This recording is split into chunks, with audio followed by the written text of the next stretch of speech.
Dynamic Success the Junior College. Enter to win. Masters in MPC and BPC. अस्सलाम वालेकुम नाज़रीन, आइए नज़र डालते हैं देश और दुनिया के खबरनामे पर।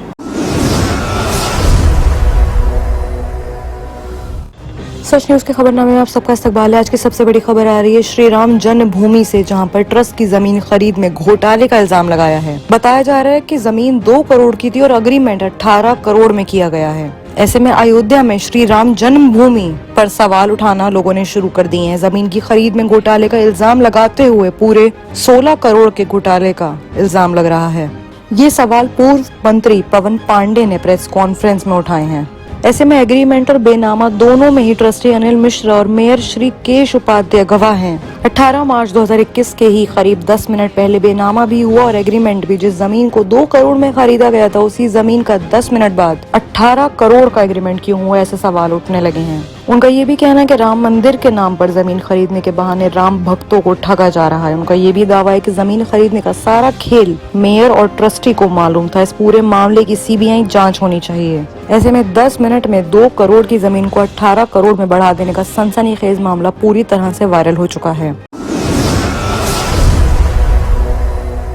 उसी के साथ एक और बड़ी सनसनीखेज खबर कानपुर से आ रही है, जहां पर हैलेट अस्पताल में फर्जीवाड़ा मामला सामने आया है। मुर्दों के नाम पर जारी किए रेमडेसिविर इंजेक्शन बिक रहे थे। मुर्दों के नाम पर नर्सिंग स्टाफ ने रेमडेसिविर इंजेक्शन जारी करवाए गए थे। ऐसे में मिली भगत का ये मामला सामने आ रहा है, इसमें नर्सिंग स्टाफ पर गंभीर इल्जाम लगाए जा रहे हैं।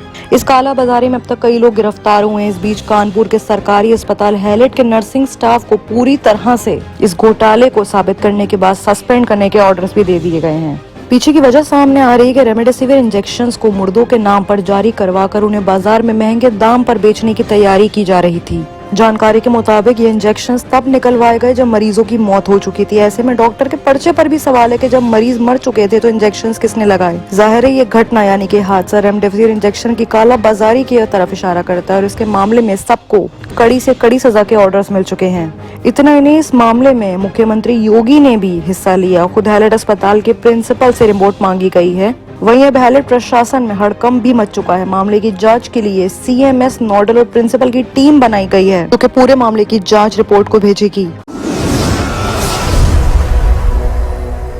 वहीं एक और बड़ी खबर दिल्ली के अनलॉक से आ रही है। दिल्ली में मंडे से सभी बाजार खुलने लगेंगे। वहीं दूसरी तरफ खबर आ रही है कि पार्क और थिएटर्स बंद रहेंगे। दिल्ली में अनलॉक 3 की तैयारी शुरू हो गई है। संडे को मुख्यमंत्री अरविंद केजरीवाल ने प्रेस कॉन्फ्रेंस के जरिए अनलॉक 3 की गाइडलाइंस को साझा किया है। नए गाइडलाइंस के मुताबिक सुबह 10 बजे से रात के 8 बजे तक बाजार खुले रहेंगे। वहीं रेस्टोरेंट्स को भी 25% के साथ खोलने की छूट दी गई है। सिर्फ घर या कोर्ट में शादी की इजाजत भी दी गई है। फिलहाल पार्क और थिएटर जैसी बड़ी बड़ी जगहों पर बंद रोक लगा रखा है।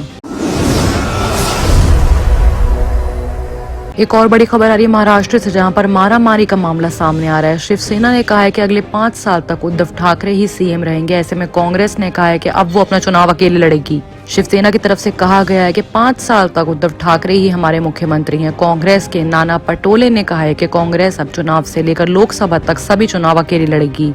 बता दें कि इससे पहले भी मुंबई कांग्रेस के नेता भी अगले साल की शुरुआत होने वाले मुंबई में महानगर पालिका चुनाव को लेकर ऐसा ही बयान पहले भी दे चुके हैं। ऐसे में अगर कांग्रेस अपने इसी रुख पर कायम रही तो 3 दलों की महाविकास अघाड़ी बनाकर महाराष्ट्र में भाजपा को टक्कर देने की शरद पवार की योजना धूल धूल हो सकती है। महाराष्ट्र कांग्रेस के अध्यक्ष नाना पटोले ने अमरावती में कहा है कि मैं राज्य का कांग्रेस चीफ हूँ, इसलिए अपनी पार्टी के विचार भी मैं ही रखूंगा। किसी दूसरी पार्टी का कोई नेता कांग्रेस के विचार नहीं रखेगा। मुझे नहीं पता कि शरद पवार ने क्या कहा, लेकिन कांग्रेस ने ये स्पष्ट कर दिया है कि राज्य में अगले सभी स्थानीय निकाय चुनावों से लेकर विधानसभा चुनाव में पार्टी अकेले ही लड़ेगी। इतना ही नहीं, नाना पटोले ने ये भी कहा है कि कांग्रेस के कार्यकर्ता चाहते हैं कि मुख्यमंत्री उनकी पार्टी का बनना चाहिए। वहीं अगली बड़ी सनसनीखेज यमुना एक्सप्रेस से आ रही है, जहां पर ट्रक से टकराई कार में 3 लोगों की मौत हो गई। वहीं 2 लोग गंभीर रूप से घायल हो चुके हैं। यह हादसा उस वक्त हुआ है जब तेज रफ्तार कार ने एक्सप्रेस पर खड़े खराब ट्रक को टक्कर मार दी। घायलों को अस्पताल में फिलहाल भर्ती करा दिया गया है। दूसरी बड़ी खबर भी दिल्ली से ही आ रही है, जहां पर सनसनी मामला सामने ये आ रहा है कि दिल्ली में गर्मी बढ़ने के साथ ही पानी की मुसीबतें शुरू हो गई। पानी की किल्लत की वजह से राजधानी दिल्ली में ऐसी तस्वीरें सामने आ रही है जो कि शर्मसार कर सकती हैं। ऐसे ही दिल्ली में पानी का टैंकर पहुंचता है, लोग पानी लेने के लिए टैंकर के पीछे दौड़ने लग जाते हैं। इतना ही नहीं, काफी लोग तो टैंकर पर चढ़ भी गए हैं। इस तरह की तस्वीरें सोशल मीडिया पर काफी वायरल हो रही हैं।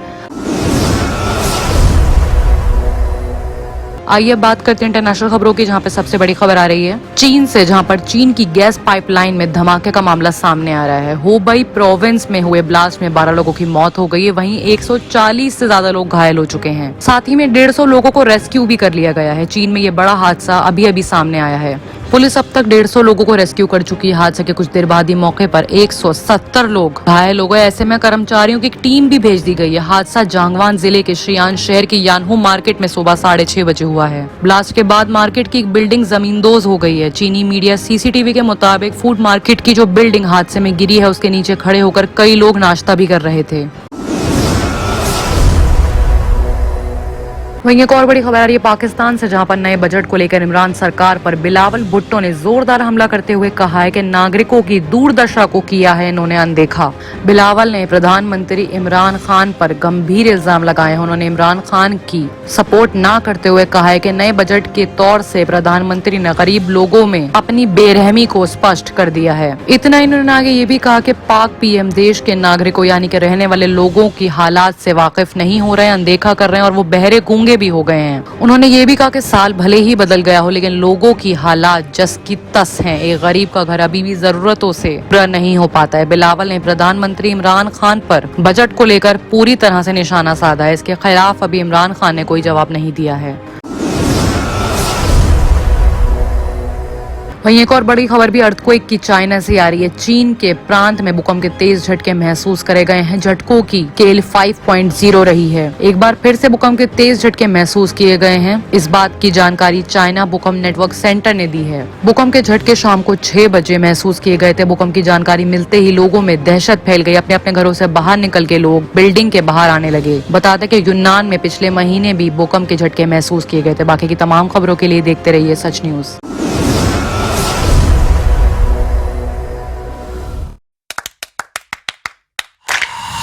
Dynamic Success the Junior College. Enter to win. Masters in MPC and BPC. Integrated coaching for NEET, IIT, JEE. Separate block for girls. Better coaching, better planning, better environment with better results. Opposite Madanapet Mandi, Saeedabad, Hyderabad. Phone 04029701124. An institute of success schools.